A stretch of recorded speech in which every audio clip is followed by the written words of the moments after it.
আগামী দিনে রাষ্ট্রনায়ক শহীদ রাষ্ট্রপতি জিয়া রহমান এবং দেশনেত্রী বেগম খালেদা জিয়া তাদের রক্তের উত্তরাধিকার আগামী বাংলাদেশ। রাজনৈতিক হাতিয়ার হিসাবে বিগত সরকার তরুণদের হাতে মাদক এবং অস্ত্র তুলে দিয়েছেন বলেছেন বিএনপির কেন্দ্রীয় নেতা শামীম।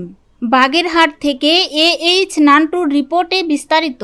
বিএনপির ৪৭তম প্রতিষ্ঠা বার্ষিকী উপলক্ষে বাগেরহাটের মোংলায় মঙ্গলবার বিকেলে ফুটবল টুর্নামেন্ট উদ্বোধনী অনুষ্ঠানে প্রধান অতিথির বক্তৃতায় বিএনপির নির্বাহী কমিটির গবেষণা বিষয়ক সম্পাদক আরাফাত রহমান কোকো, ক্রীড়া সংসদের কেন্দ্রীয় কমিটির সাধারণ সম্পাদক কৃষিবিদ মোহাম্মদ শামীমুর রহমান শামীম এসব কথা বলেন। তিনি আরো বলেন, নাগরিকদের ভোটার অধিকার কেড়ে নিয়ে ব্যবহার করে রাষ্ট্র শক্তিকে ব্যবহার করে তারা তরুণদেরকে ধ্বংস করেছে।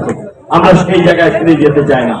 আমরা তরুণদের হাতে, যুবকদের হাতে, আমাদের শিক্ষার্থীদের হাতে জ্ঞানের আলো, ক্রীড়াঙ্গনের সামগ্রী তুলে দিয়ে তাদেরকে মাদকমুক্ত, সন্ত্রাসমুক্ত করে ভবিষ্যতে যাতে মানুষের জন্য সুনাগরিক হিসেবে দেশ ও জাতির জন্য গড়ে তুলতে পারে, সেই দিকে আমাদের নজর দিতে হবে। এই জন্য আমাদের ভারপ্রাপ্ত চেয়ারম্যানের উদ্যোগে আরাফাত রহমান কোকো ক্রীড়া সংসদ সারা বাংলাদেশে তরুণদেরকে জাগিয়ে তুলেছে। আমরা এই তরুণদেরকে মাদক মুক্ত করে তাদেরকে খেলায় এবং লেখাপড়ার পাশাপাশি সুনাগরিক হিসেবে গড়ে তুলে আমরা আগামী বাংলাদেশ গড়ে তুলব।